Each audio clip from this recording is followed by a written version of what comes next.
This is just a time in history where it's a really great opportunity to assume that we are more than we perceive ourselves to be. I mean, if we just were opened up in a big way to these kids being more than who they are, then it's a great opportunity for us to reflect, how are we more than we actually perceive ourselves to be?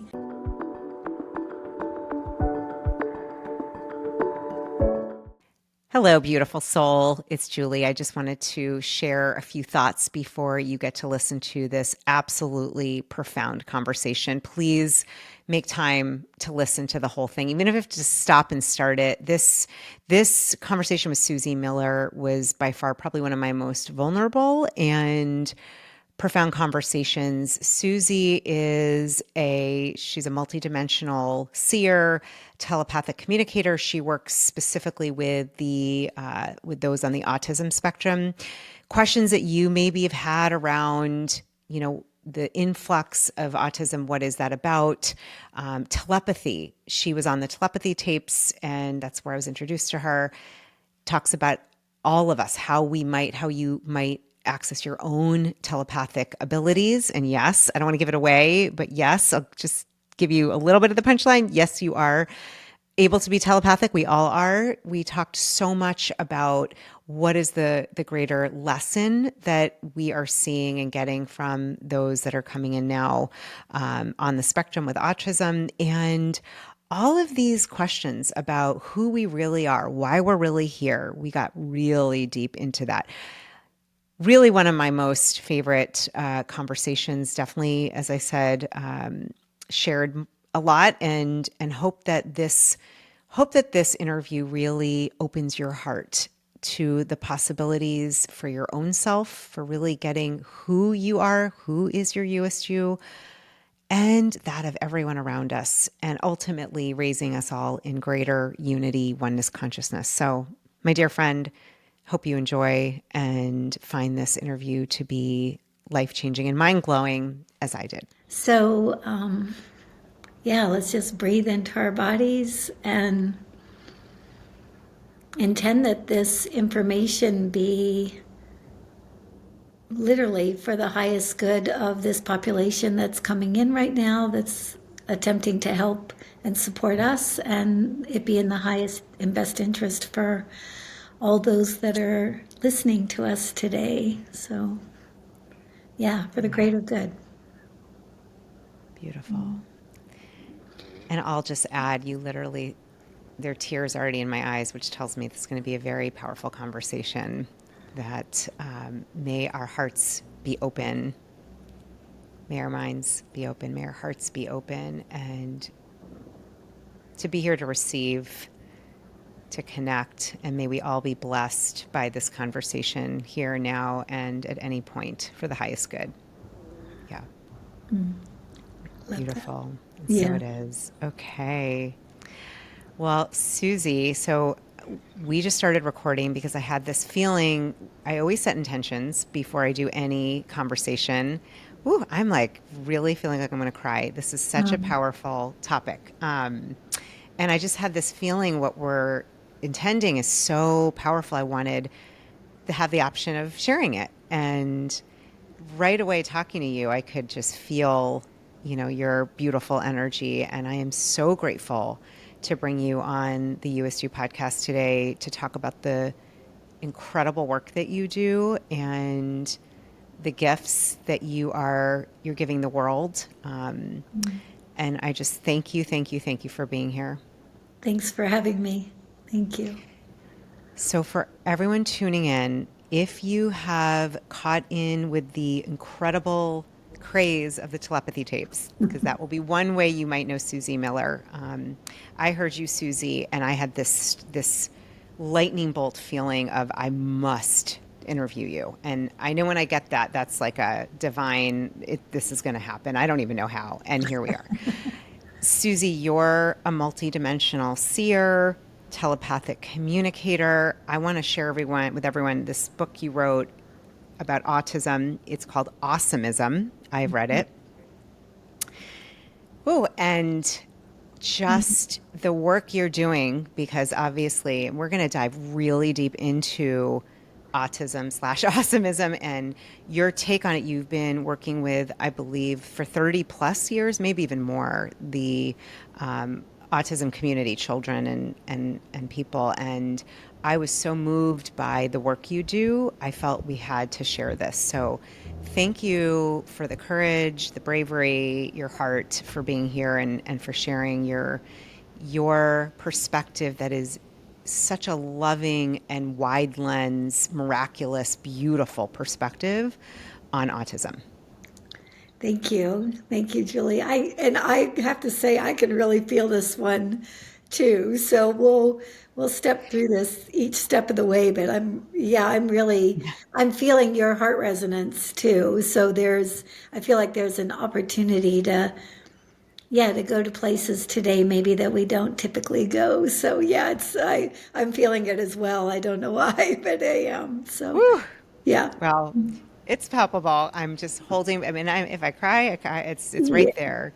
This, I think what would be a good place to start for those, some who might know your work, some who don't, to just share kind of your getting into this whole field. I think your story years and years ago with the student, the boy, to tell. I don't want to. Riley. Yeah. Riley, I want you to share it because it was something opened up in me, and I'll give it to you. I can share more why later, but I think that's a good place to start.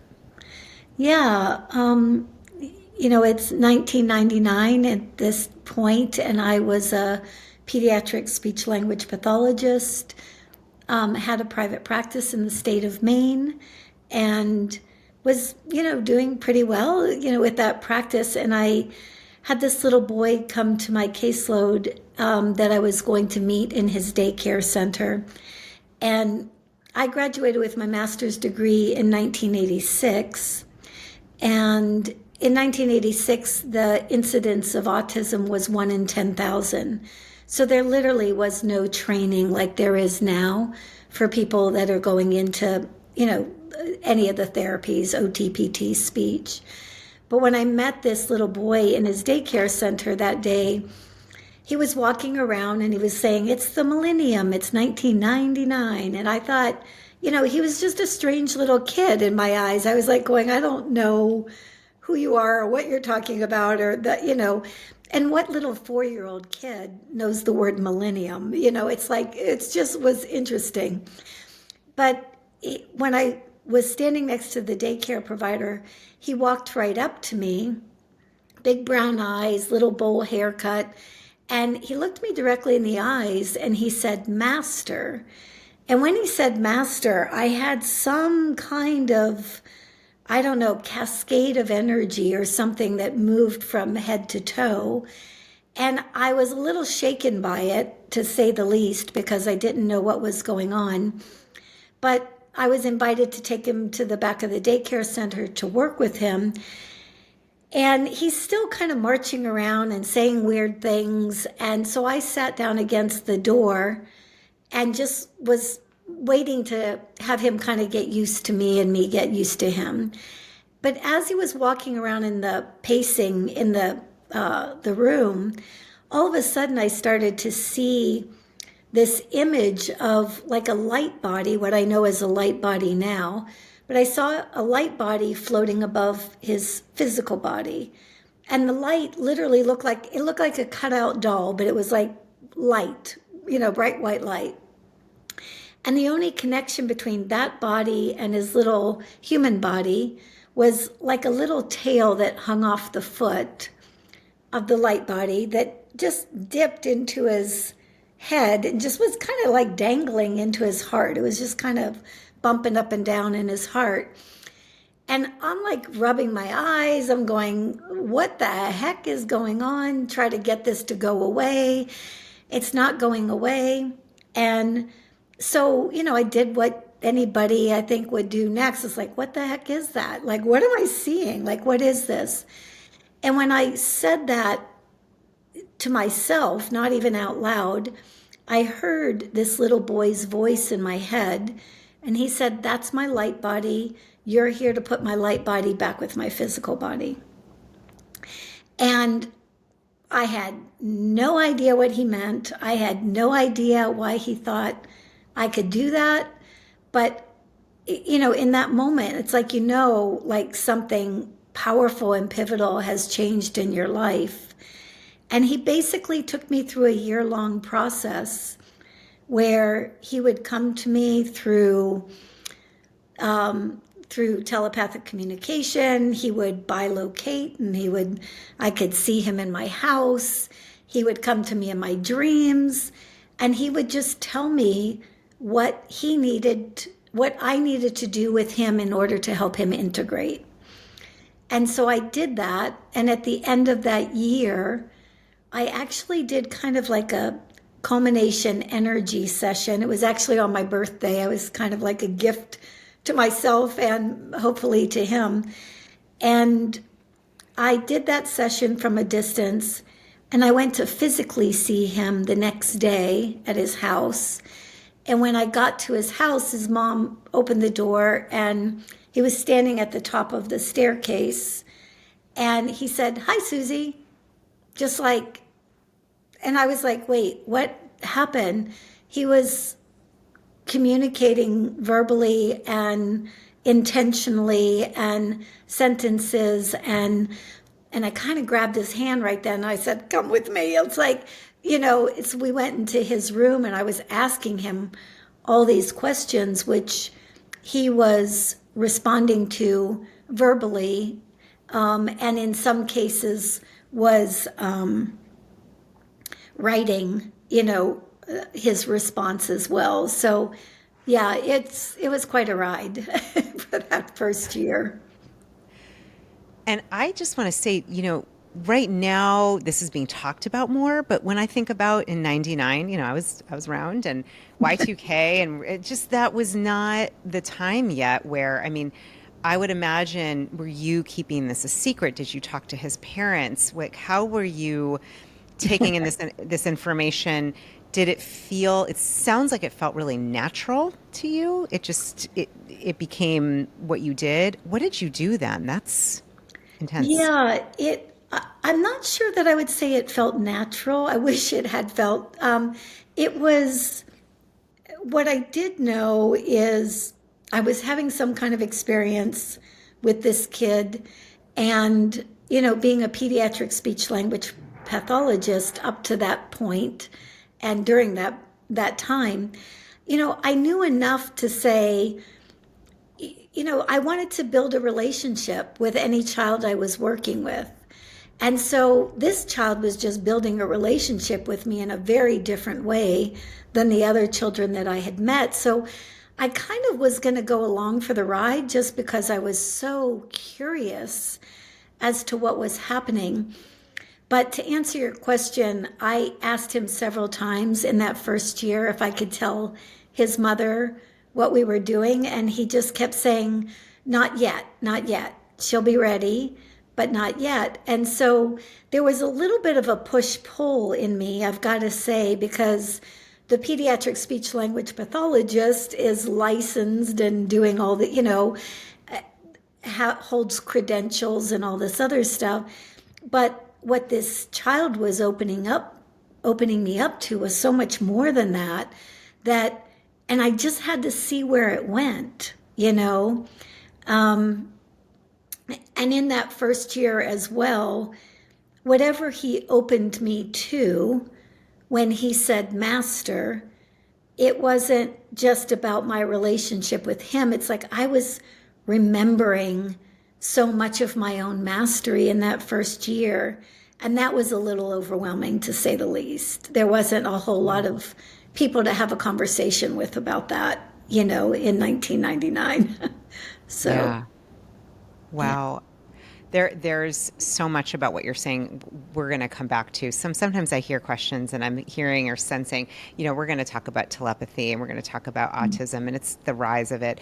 I am curious, just from reading Awesomism and then hearing other interviews with you, I remember you talking about, using tuning forks and scarves and colors. And Can you talk a little bit more about what that dialogue and connection was like when it was nonverbal and the kinds of ways that you worked together and helped him, and some of what I know you learned that helped you later that made a difference for him, and what some of those Yeah. the things you did with him.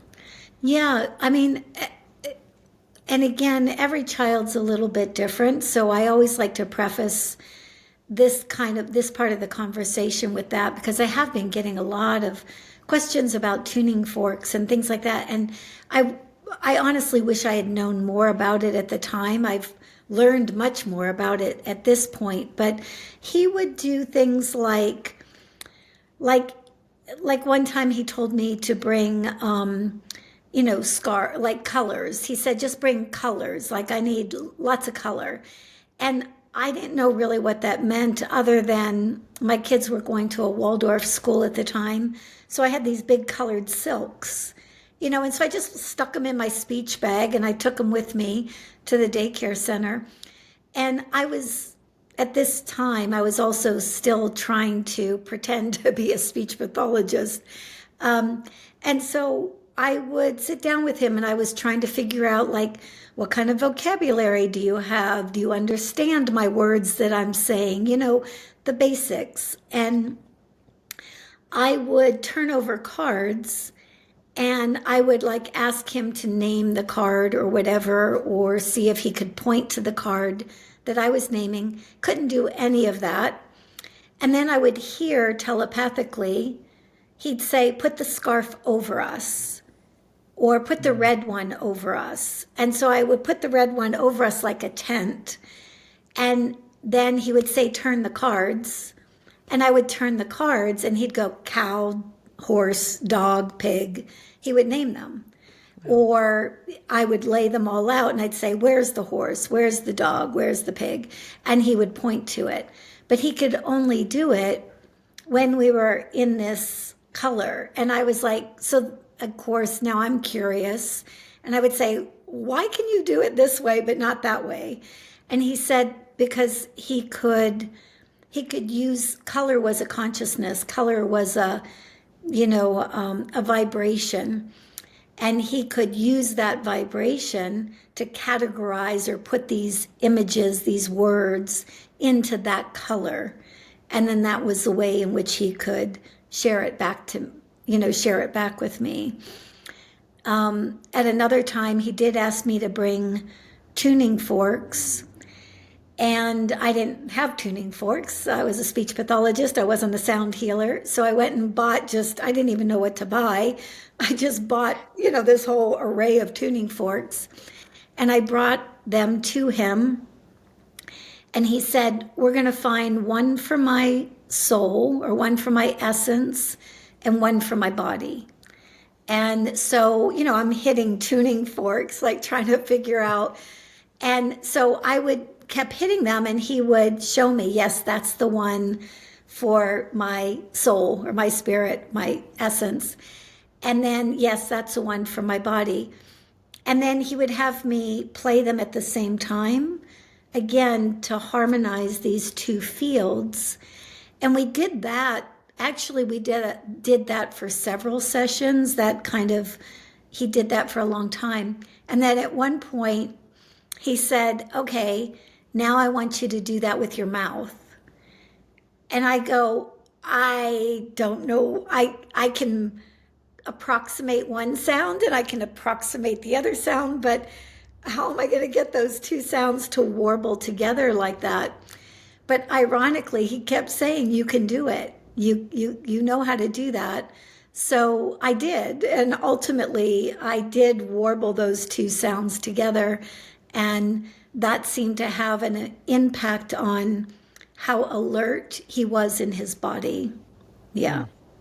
Yeah. That's amazing. It's just, the journey of this, I just can imagine, each time it's like completely unknown, and unlocking treasure and unlocking possibility and understanding at levels, that most of us in a left brain society, this is not the way we might be thinking, or strategies to use. And I am curious, going back to the light body, and I know when there's 30 years now since then, so there's so much more understanding.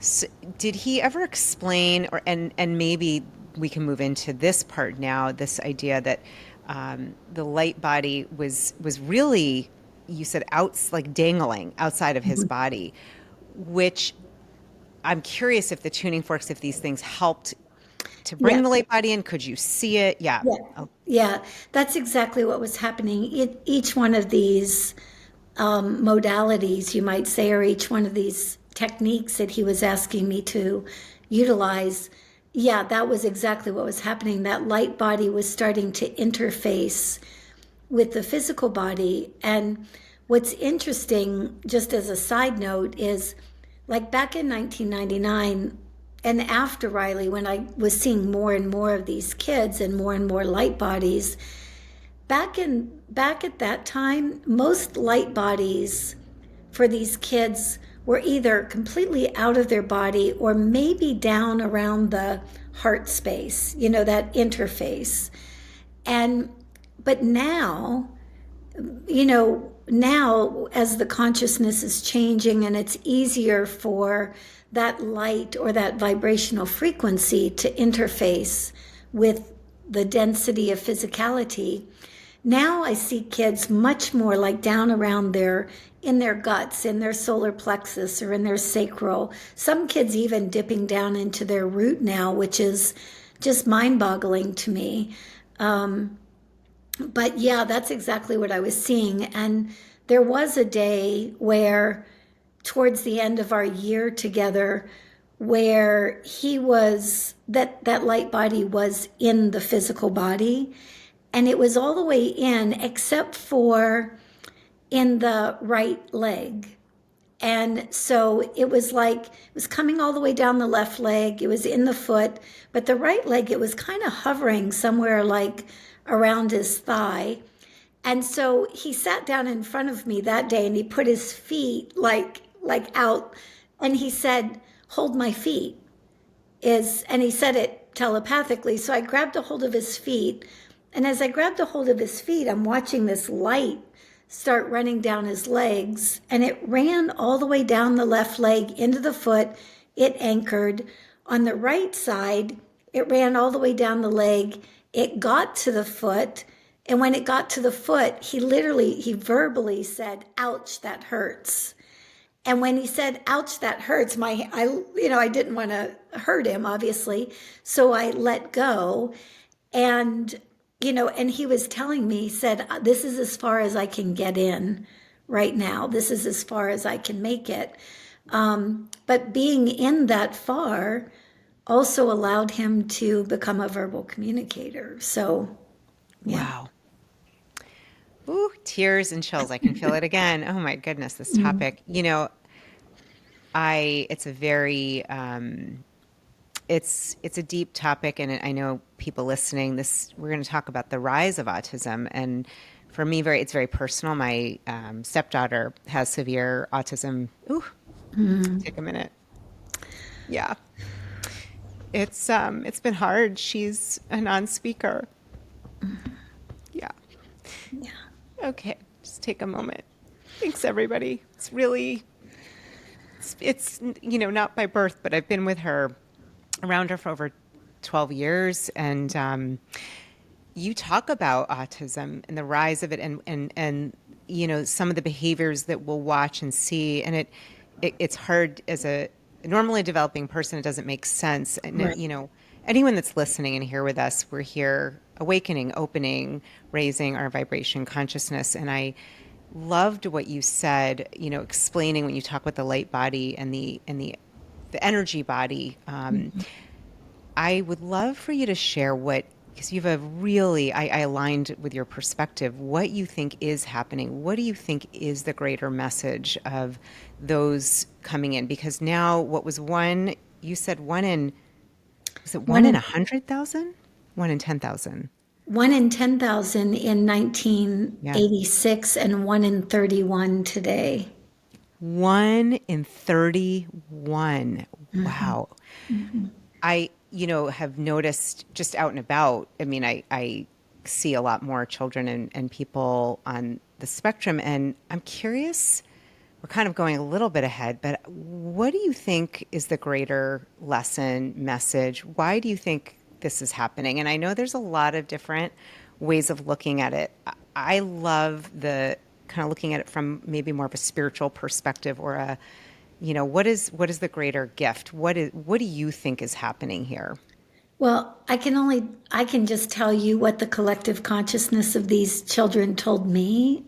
So it's when I asked the exact same question, as the numbers were just going up, they basically said that from a soul level, that humanity had called for a new type of human.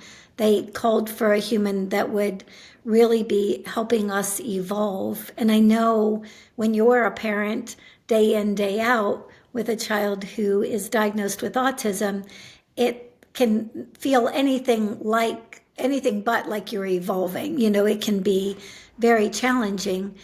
But at the same time, what they were explaining is that the reason that they look so dysregulated, the reason that they're having such a hard time being in the physical body, you might say, and sometimes don't even really stay in the physical body, is because what we had all called forth from, humanity had called forth for this new type of human. This human held a vibrational frequency. They keep saying it's the vibrational frequency of oneness, like unity. But that soul is coming into a body that has separation energy, right? Where we as human beings have been conditioned away from our own divinity, conditioned away from our own knowing who we are. We're in separation energy. And so you have these souls coming into a body that it's separation energy. And then they're trying to learn how to function here. And we're all looking at them through the eyes of separation. And so we can't really see what's right in front of us. But what's fascinating to me, Julie, is that when parents, when people, when professionals start really understanding what's happening here, and we start working with it instead of against it, we start moving into a more coherent state within ourselves. We start regulating more to who we are in truth. And as we do that, we can see them much more clearly. And, with things like the telepathy tapes being out in the world now, we know that a lot more people now than ever are ready to not just open to who they are, but to open to what we are all evolving into as a humanity. We're all evolving into this state of oneness. I mean, that's, if all goes well, we move out of separation, right? And we move into oneness. And they're just kind of holding the field until we can get there. And I think that I know that the reason that there's so many more is we kind of need to saturate the field of separation with more of that unity consciousness. And when we do, things really start to open up in our consciousness. And that's why you've got, the telepathy tapes on Joe Rogan. It's like, that's why you've got the masses really being open and willing to open up to it. But those same masses, at some point, almost like put out a call that we needed somebody else. We needed somebody to come and wake us up, you might say. So, so profound. And I have to say, when I heard you talk about this and then read in your book, and I love that it's called Awesomism. I'll share just very vulnerably. I love Michaela as my stepdaughter. I love her, and it's not always easy at Yeah. all. And some of these, forget like Rubber Ducky being sung 500 times in the same day, which I loved it the first 200 times, but Yeah. no, some of the that kind of behavior, the flapping, things like that. It's interesting. My first intuitive feeling when my husband and I were dating before we got married, we both are remarried. I remember what I had intuitively come to me is this is an evolved being. Yeah. This is I just felt that. And I think, sometimes I can tune into that. Sometimes it's been challenging. She's a sweetheart, and it can be challenging with just Yeah. the The repetition. the Yeah. repetition, yeah, and exactly. And I actually, I'm a big fan of the Course in Miracles. I've been studying it, and it's all about remembering we never separated from the Yeah. divine unity consciousness. And it's funny, I was, miracle being a shift in perspective, and I was asking and praying, please help me have a shift in perspective. I know it's on me, Yeah. to see her. I don't yet see her light body the way you do. Maybe, who knows? But I started, this is right when I started finding the telepathy tapes and hearing you and reading this. And I thought, oh my gosh, and I love how, I think you said something like this. These are our, talk about masters and teachers. I mean, she's one of my biggest teachers. And, you know, getting that it's hard on on this planet, this 3D, and what I'm hearing you say, and what you've heard from other children and those you worked with is it it, it it's hard to integrate here because the 3D separation consciousness, they're coming in a different, literally like almost like the gravity, it's so heavy and it's hard to integrate. So that light body, to me, when I hear that, sounds like higher self, sounds like divine essence. So it sounds like for us, we have our light bodies. For I guess you would say a normally developing person, you would say the light body is integrated more. I'm trying to get it. No, Not necessarily. not And I think necessarily. um, I want to say a couple things here. One is And in correct answer, me where I'm wrong, by the way, because I'm no, in answer to that question, one of the things, because I ask this quite a bit too, it's Riley used to say to me all the time, there's the real world and then there's your world. And back when I was, before I had done any of my own work and I was still a speech pathologist, I was like, what are you talking about? It's like, you're the one that's out there somewhere. This is the real world. My world yeah. is the real world. And I remember we kind of had a little disagreement about that because my ego at that time just could not handle that he's saying, no, there's the real world and then there's your world. And so when I asked him more about that, he was like, the real world is where we know who we are in truth. We've remembered who we are. And basically, I'm here helping you come back to that. I'm here helping you come back to that within yourself. But if you think about, I always think about like if an angel or some galactic being, high consciousness galactic being landed on our planet, Mm. they would be a little disoriented, I would think. They would be a little like, it wouldn't make sense. And it's no different than if you take somebody and you take that person and you put them in France instead, and they're used to being in the United States. They don't know the language, they don't know the customs, they don't know how to really move around, get around. It's no different for these kids that are coming in from, different levels of consciousness, you might say.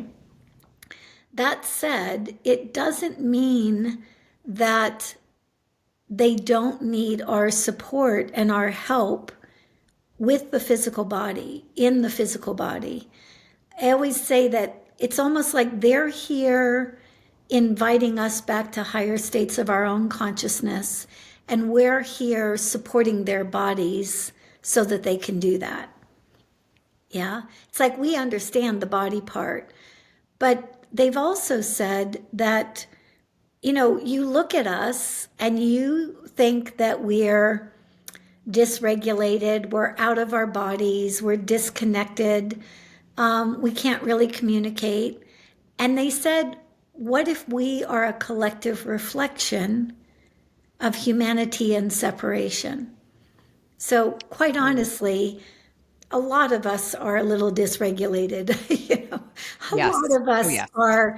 are have had early traumas and early experiences that sent us up and out of our bodies, and we might be 63 years of age, but maybe we kind of got short circuited around 7 or 8 or something, and so there's still that disconnect. And every one of these kids, I mean, thousands and thousands of kids now over this last 26 years, it's like they all say part of what we can do here within our families of origin is help clean up the lineage. It's like we can help bring awareness to the parts of that lineage that just go in loops, go in cycles. And very often, what I notice is, like in your case, you have a child that is diagnosed on the spectrum, you are a parent to that child. And whether you're a biological parent or not, it doesn't matter. What matters is that the two of you are willing to work together to clean up some of you know, the the traumas, the dramas, the whatever that those imprints are that kind of hold us in separation. And this is what I've been working with a lot of parents lately, and it just makes the most difference. I mean, it is the thing that makes the most difference in this integration process. When parents are integrating, when professionals who work with these kids are integrating, then these kids find it more comfortable to, show up in their bodies as well. So profound. I go back to the definition of miracle being a perspective shift. And what I just saw visually in my mind's eye is I've heard this before, but I literally saw we have it upside down and backwards. Yeah. We think this this is how it is. This is Yeah. how it should be, which by the way, I would argue, I don't think so. I think we're missing coming Right. from our heart and Yeah. unity consciousness.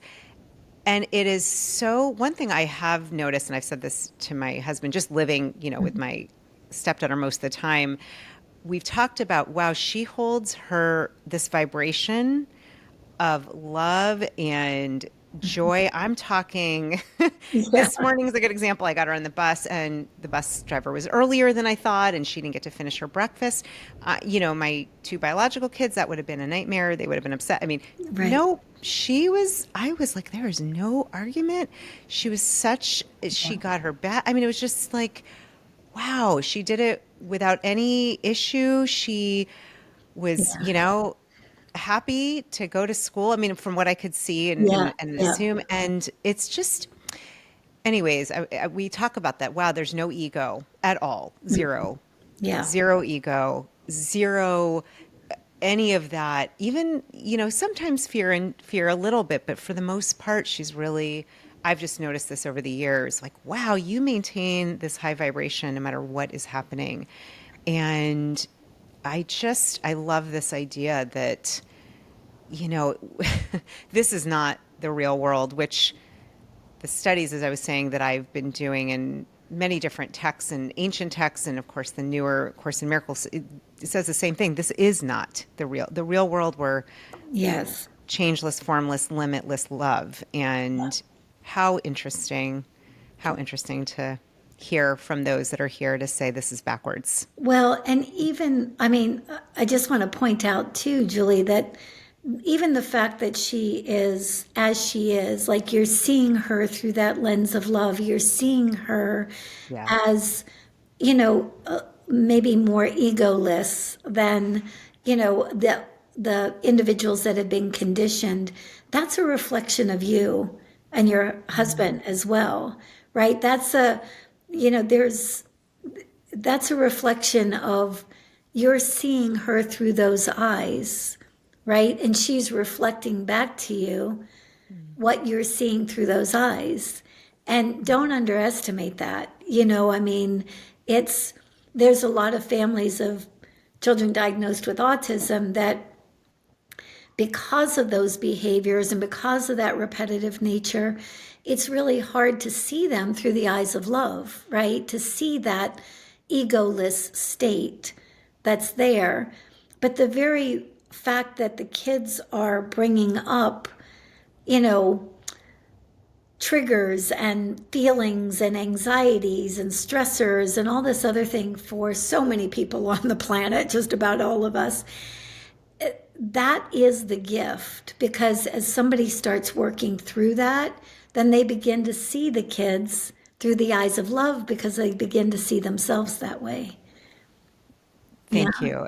And yeah, so I so love what you're saying in terms of what we project and see is what we're gonna, that's the lens. And I give my husband seriously like 99.99% of the credit. He is so loving and incredible with her. And I know we had talked early on, neither of us are into spanking or anything like that, but I know it was hard in the beginning, when she was much younger, just right. things that you're not supposed to do. And he had this urge, like, and realized that would not make a difference. And he made a decision. He talks to me about this a lot. I made a decision to come from love and see that in her no matter what. And so that's that. Thank you. And I think, for all of us, because I imagine anyone listening, whether it's your child, your grandchild, your niece or nephew, your favorite, your best friend's child, or someone in your religious or spiritual community, everyone listening is going to have someone in their life, 1 out of 31, with someone with autism or awesomism, as you say, Yeah. which I love this. I literally just look at it and keep it at my bedside and I'll just flip to a page. It's been that powerful for me to read your experience. I am curious as we talk about the telepathy aspect, and especially, those that are nonverbal. And I don't know, I'm curious for you and your experience in working with children with autism. Has everyone you worked with been telepathic? Did you develop your telepathy skills over the years? Is this something we can all do? I've asked you like 7 questions, so I'll let you answer in whatever order you want. Um, I have to remember what you asked me now. Yeah. Yeah, we'll go back. So about telepathy, Yeah. Yeah. So, yeah. so absolutely every single person has been telepathic. I remember having a conversation with Dr. Powell, with Diane Powell at one point when, the telepathy tapes was first starting. And she said, she asked me, she goes, how many kids have you seen? And, I told her, I said, I stopped counting at 10,000, and that was like 10,000 families. And that was probably like, I don't know, 5 or 6 years ago. And, I've seen so many more in these last 5 or 6 years. And then she asked me, she goes, well, how many of them were telepathic? And I kind of smiled. I said, all of them. It's like, and this is also whether they were speakers or non-speakers. It's like, but definitely the population that's non-speaking, every single one of them was telepathic. So at first I was like, I wasn't sure if that was just my capacity to tap in to that telepathic communication, or if everybody was communicating that way. But over the years, I just have found that, and it makes sense to me now, because if you don't have verbal communication, it makes sense that you're going to have some other way of connecting and communicating, just like a blind person, can't see, but their sense of hearing and their sense of smell and their sense of touch is much more heightened. So to me, if you don't have speech, it just makes sense to me that you would find another way to make that connection and that communication. That makes so much sense as you're saying it. And even the idea, it's coming to me, Suzy, is it's actually almost a little arrogant of me, of maybe our society, to think that is the only way to communicate. I mean, I get that we use words and language, and that's what we have here in the and on planet Earth for the most part. Yeah. However, this is why in a lot of the guests who've come on talking about mediumship and channeling, and I see it, even my own, frankly, abilities that have opened up, just feel very natural. I sense this is all part of a greater awakening and a shifting of consciousness. Even thank goodness we're able to have this conversation and we're seeing it. And to me, it's actually a very positive thing. Yeah, I mean, I think it's our birthright to be telepathic. I Yeah. think that at the end of the day, we're all telepathic. We've all had some, you know, abilities, psychic abilities, or moments of psychic kind of experience. But because we're conditioned into separation, the moment we have those, we kind of forget, or we just dismiss it.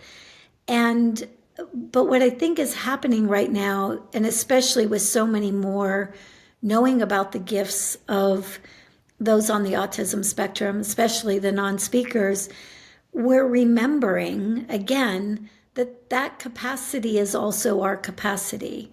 Like one of the things that the kids said recently is like, if humanity misses the fact, if humanity just puts all their attention on us and sees us as the quote unquote gifted ones now, then you're going to miss the message that we came to offer, which is this is what you're evolving into.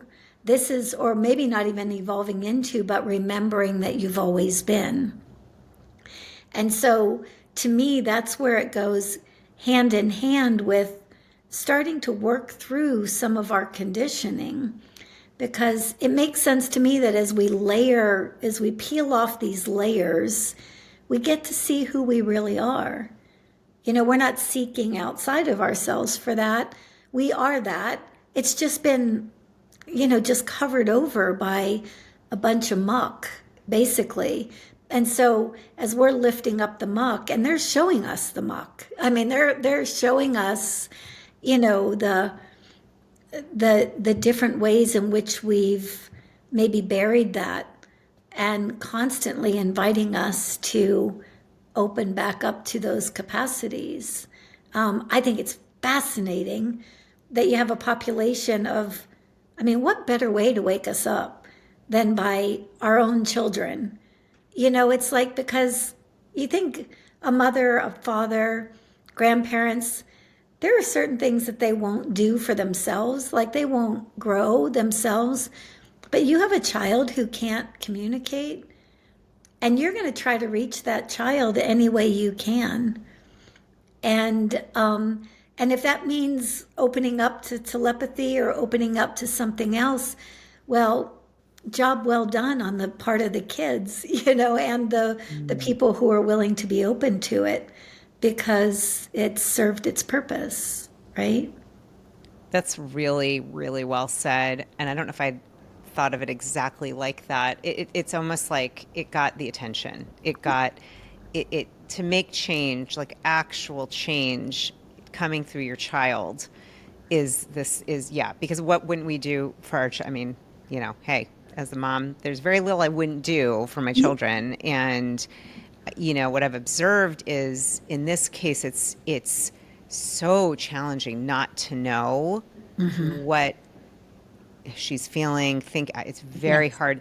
The only time, it's funny, when for fun, I teach a yoga class every week. I love yoga and meditation and breath work, and I've used some of the yogic breath with her. It's very interesting. Actually, those have been the moments, Suzy, I have found the most connection. I'll put my hand on my heart, hand on her heart, and she's very cute. We'll just, when I tell her to breathe in, breathe out, we'll breathe together. And she's calm, but I can feel her energy. Something shifts, Yeah. and I can feel almost like there's an energy moving between us. Exchange. And it's really interesting. I have noticed that the nonverbal energetic connection, that breathing together, has been powerful.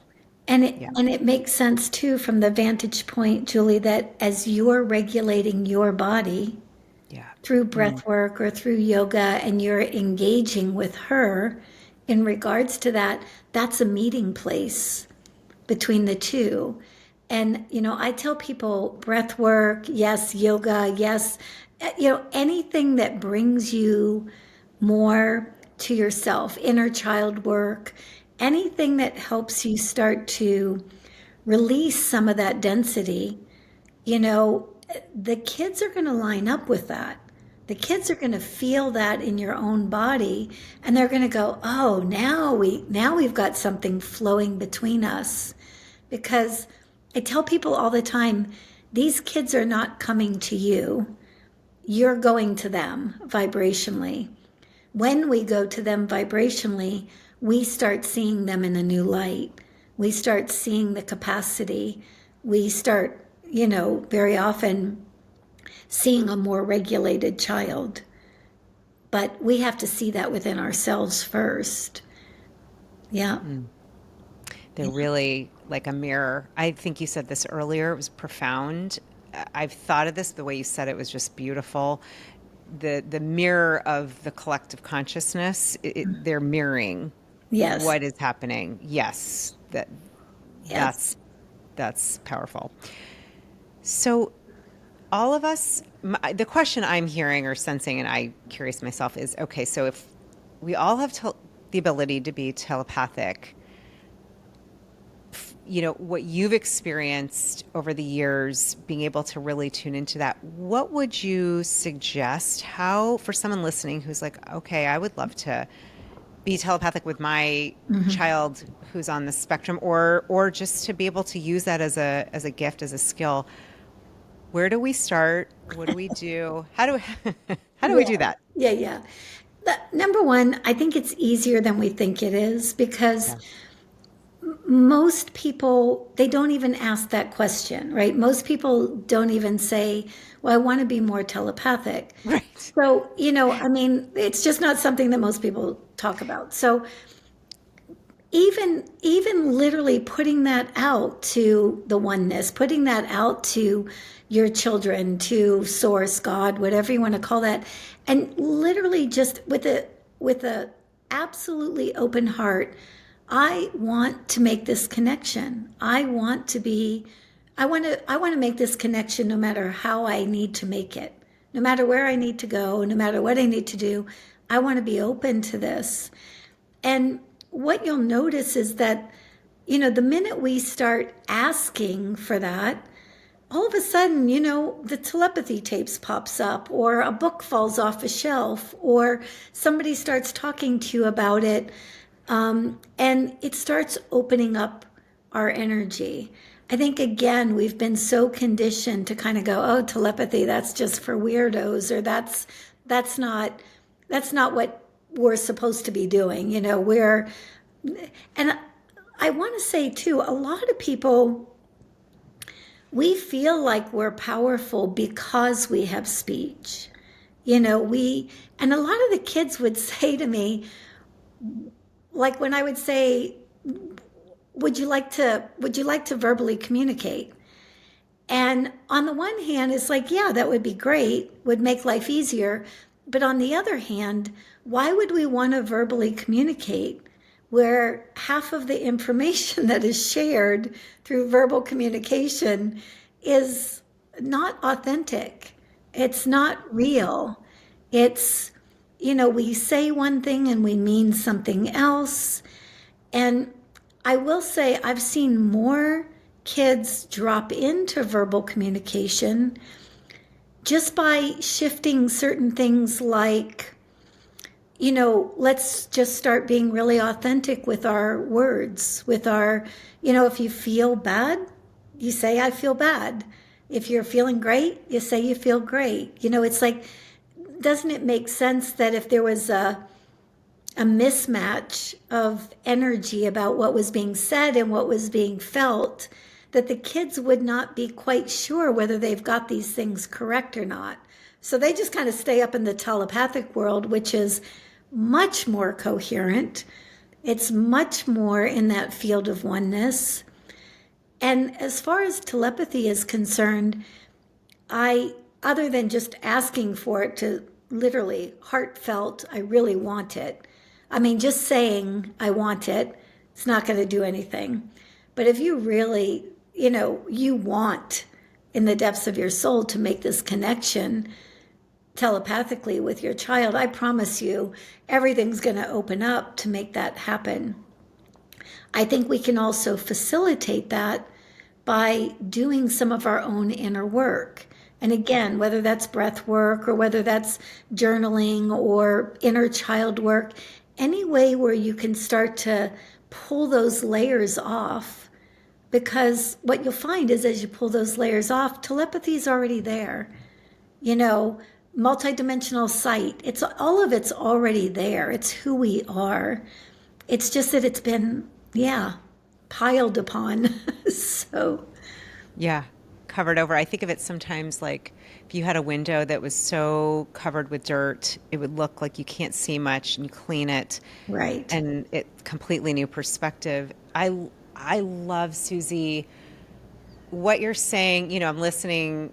I know we're all listening and taking it in at the deepest soul level, and everything I just keep getting, this is true. This is aligned. Yeah. We know this at a deep level, at a deep, deep level, that we are more than, we're actually not our bodies. Right. We are, in a way, and I've loved hearing you say this before, the essence, to me, the idea of your you, your true self. Yeah. That is who we are. And so we've got all this dirt on the mirror. Yeah, exactly. And a lot of times when you say that, especially to a parent of child diagnosed with autism, they move into, self-blame, shame, guilt about having dirt on the mirror kind of thing. Like if we start talking about doing that inner child work, but there's no child on this planet that came here like cognitively, consciously, maybe at a soul level, they knew what they were wanting to set up for lessons and for experiences and awarenesses.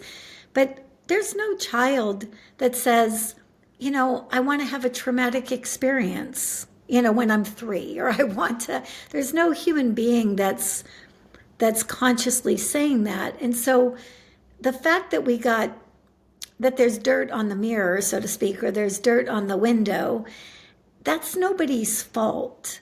That's just the experiences that we had. But I always say it's nobody's fault, but it is our opportunity to be able to clean that window.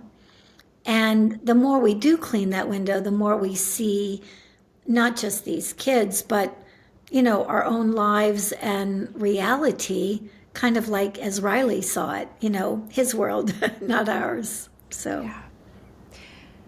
One of my last questions for you, something that was talked about a lot in the telepathy tapes, I'm curious if it's come up for you, the kids from all over the world gathering telepathically on what they call the Hill, from what I understand.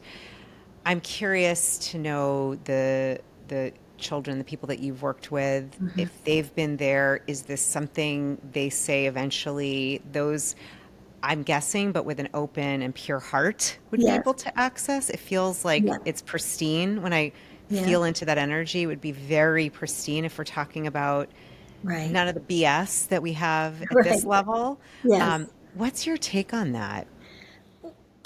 Yes, I've had a lot of kids that have not necessarily talked about it like the Hill, but that were they would talk about it in communication, in consciousness. Like I would have a child who said that they were interacting with somebody, in Spain or something. And I would hear that telepathically, only to have a client the next week from Spain that happened to be that kid, and so there's been all kinds of connections and communications and co-creations within that field of consciousness. And I've asked a lot about this since the telepathy tapes came out, because a lot of my clients prior to that really weren't talking about that. They were talking about like a collective field of consciousness where they were all interfaced. And the way I'm hearing it anyway at this point is if you think about a higher field of consciousness, that's kind of like a social media network or something like that. And then there's all these chat rooms within that social media network. There are, as far as I can tell, there are a variety of hills. There's not a hill. There's a variety of different hills. And the hill that I think that they're talking about in the telepathy tapes is the hill of those individuals that are helping to bring this out into the kind of collective right now. But the consciousness of those on the spectrum is an immensely vast field. I got just a tiny glimpse of that in 2012 at a live event, and I was so overwhelmed by what I was seeing and feeling. I literally dropped to my knees and was sobbing. I could not, there was no way to hold the energy of that field of oneness, that consciousness. And I thought, holy cow, if these kids are coming now, what's that going to do to humanity? It just blew me away. So, yeah, I see it as there are multiple hills, and there is one field of consciousness that represents that oneness.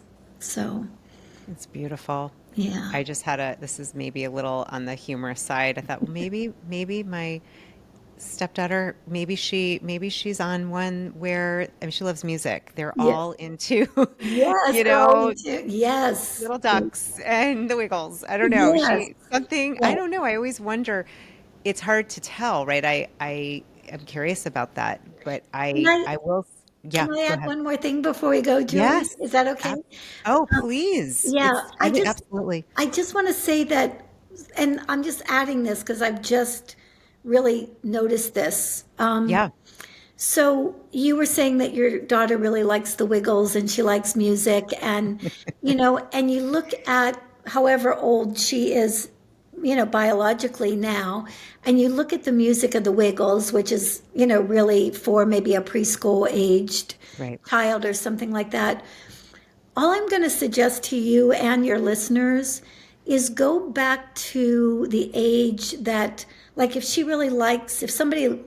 one of these children really likes something and it's at a younger age, can we go back to that age and just ask ourselves, was there anything that happened then where she got, I'm going to say, it's almost like the way it looks to me is she comes into a body, she's moving along, and then something happens that triggers her to go out of her body.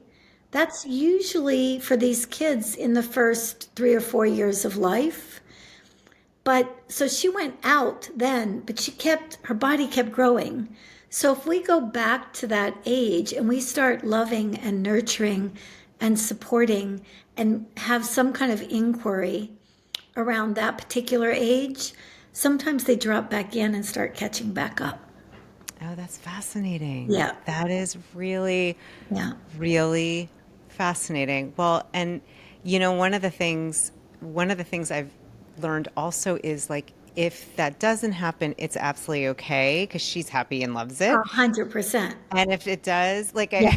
I learned to just, I loved being four. I mean, hey, Yes. I was happy for you. Yes. Like, I get it.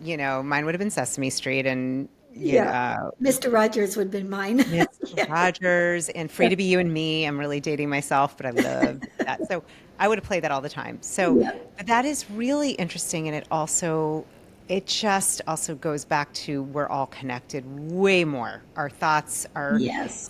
and you said doing the inner work. I have found this is way more personal of an episode than I usually do, but thank you. And thank you everyone for holding Yeah. space with me. I did a lot of inner work for a long time, especially shadow work recently. A year ago, I had a really lovely trigger that allowed me the opportunity. And I did notice the ability, that's when we started breathing together, something shifted. There you go. Yes. And I was like, this feels good. I feel like sometimes, it worries me. I'm flooding her. I try not to be in her space too much or come over too much. I'm always curious, like, she has a speller, Yeah. a Spelling iPad-y board. thing, spelling board. And it's usually nursery rhymes, or it doesn't Yeah. always make sense, but I'm asking, like, what is it? She does not. She's like, no, thanks, I'm good. But the breathing, I like what you said. We go into, going to her, going to them, and that Yeah. felt like a real connection. There's so many lessons here and gifts, and the fact that it was 1 in 10,000 and now 1 in 31. I mean, to me, are we paying attention? Because Yeah.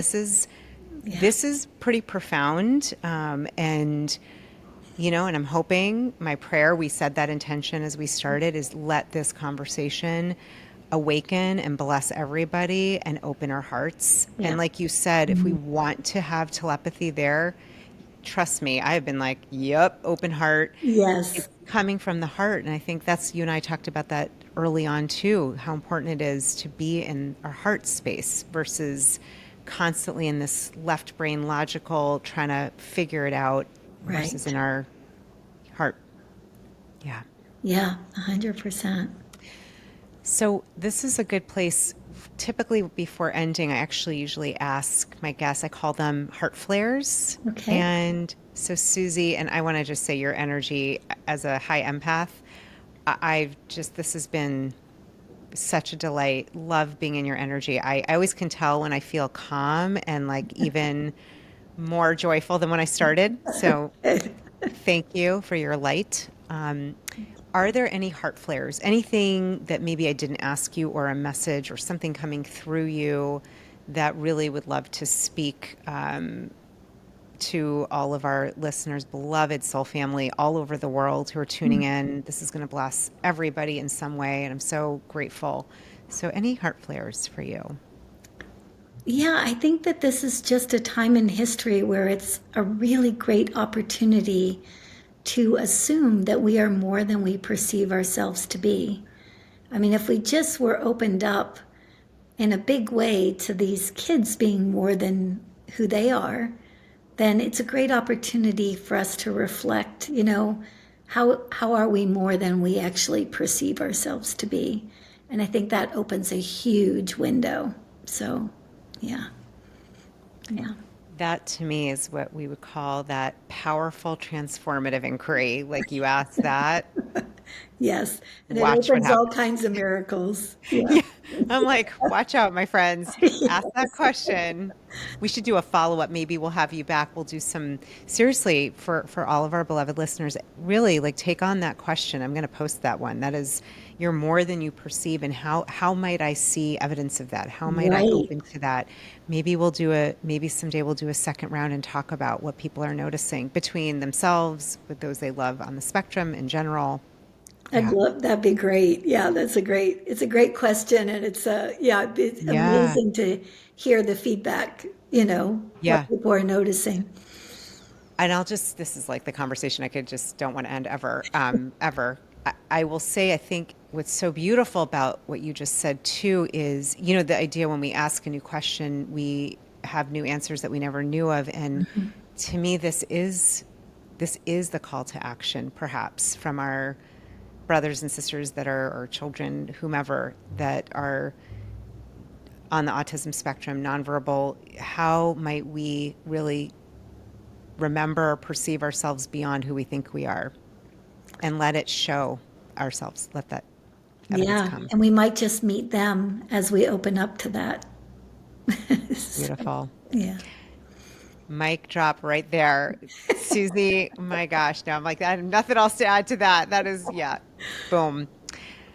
Thank you from my heart, from all of the hearts that are tuning in. This is a really, really special conversation, and the work that you're doing, for you to follow your soul's purpose and really stepping into that, multidimensional seer and telepathic communicator. And to me, it's you're creating, you're bringing the bridge together, your unity consciousness. You're bringing us into that oneness, and I'm so thankful for the work you do, and for sharing your insights and your heart. And we'll have to bring you back sometime and really dive into that question. It's a gift to be with you.